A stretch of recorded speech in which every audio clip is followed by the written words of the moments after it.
एकजुट रहें, एकजुट रहें सरकार के खिलाफ। तो सरकार के लिए कितनी बड़ी ये मुश्किलें हैं, आइए जानते समझ लेते हैं। हमारे साथ लोकसभा सांसद गणेश सिंह जी इस वक्त जुड़ रहे हैं। गणेश जी, बहुत बहुत स्वागत है।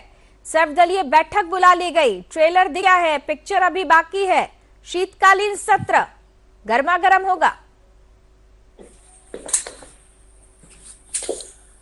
विपक्ष के पास कोई मुद्दा तो है नहीं और ये तो हंगामा करना चाहते हैं। पिछले सत्र में भी पूरे हाउस को नहीं चलने दिया, इस बार भी उनकी यही कोशिश है। देश तेज गति से कोरोना के संकट से बाहर निकला है और आत्मनिर्भर भारत बनाने में प्रधानमंत्री जी पूरी ताकत के साथ लगे हैं।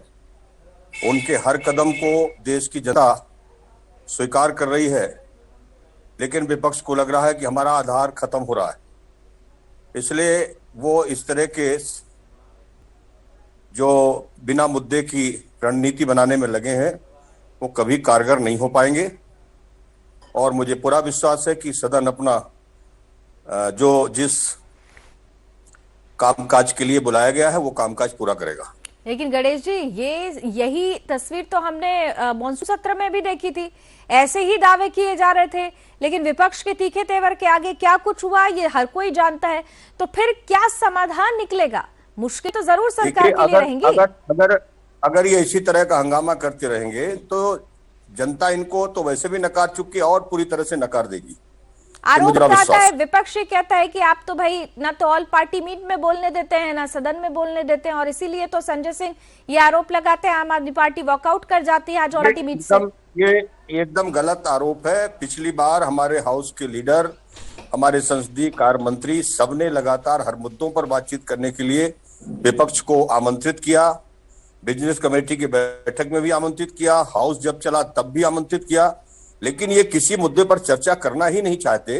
ये तो सिर्फ हंगामा करके और अखबारों की सुर्खियों में रहना चाहते हैं। लेकिन देश की जनता पूरी तरह से समझ रही है, आज वर्तमान में प्रधानमंत्री नरेंद्र मोदी जी के नेतृत्व में काम करने वाली सरकार है जो सभी तरह के समस्याओं का समाधान निकाल रही है। समस्या कितनी भी कठिन क्यों ना हो, लेकिन उसका समाधान निकला है। देश तेज गति से आगे बढ़ रहा है, दुनिया के लोग इस बात की प्रशंसा कर रहे हैं। लेकिन हमारे देश का विपक्ष जो है वो मुद्दा विहीन है, दिशा विहीन है, नेतृत्व विहीन है, इसलिए ये हरकतें हो रही। कृषि कानून वापस लिया जाएगा, महत्वपूर्ण समय होगा, लेकिन उस समय में भी विपक्ष ने तीखे तेवर दिखा दिए हैं। देखिए, एक और स्टेटमेंट आया, कहा गया कि एक तरफ किसान ये कह रहा है कि एमएसपी की गारंटी से कम कुछ नहीं, हम उसके साथ हैं। दूसरी तरफ विद्युत संशोधन बिल को तो सामने रखना ही नहीं चाहिए था, लेकिन 26 विधेयकों में तो वो बिल भी शामिल किया जा रहा है, वो विधेयक भी शामिल किया जा रहा है।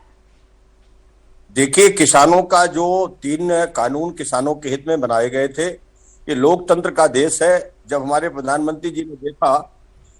प्रधानमंत्री जी ने देखा कि कुछ किसान संगठन इसका विरोध कर रहे हैं, तो उन्होंने उनको काफी समय दिया कि शायद वो विचार विमर्श करेंगे, बातचीत करेंगे, लेकिन वो अपनी जिद पर अड़े रहे। इसीलिए प्रधानमंत्री जी ने तय किया कि हमें किसानों के सम्मान को देखते हुए, और उन्होंने अपने कृषि कानूनों को वापस लेने का निर्णय लिया है। कल संसद में पेश हो रहा है निरसन विधेयक और उसको हम लोग पारित करेंगे।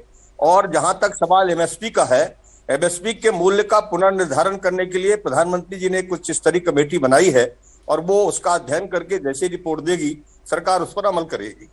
चलिए, बहुत बहुत धन्यवाद गणेश सिंह जी, आपने हमें समय दिया। और उम्मीद है कि जो उम्मीद आपने अभी जताई है, सरकार जो उम्मीद जता रही है कि इस बार सदन चलेगा, सकारात्मक और सार्थक सत्र होगा, जरूर जनहित के मुद्दों पर एक विस्तृत चर्चा होगी, विपक्ष साथ होगा। हालांकि तेवर विपक्ष ने दिखा दिए हैं, लेकिन आपकी तरफ की उम्मीदें, सरकार की उम्मीदें बरकरार हैं और कहते हैं उम्मीद से ही दुनिया कायम है। नजर बनी रहेगी, आपसे मुलाकात होती रहेगी। बहरहाल अभी के लिए बहुत बहुत धन्यवाद।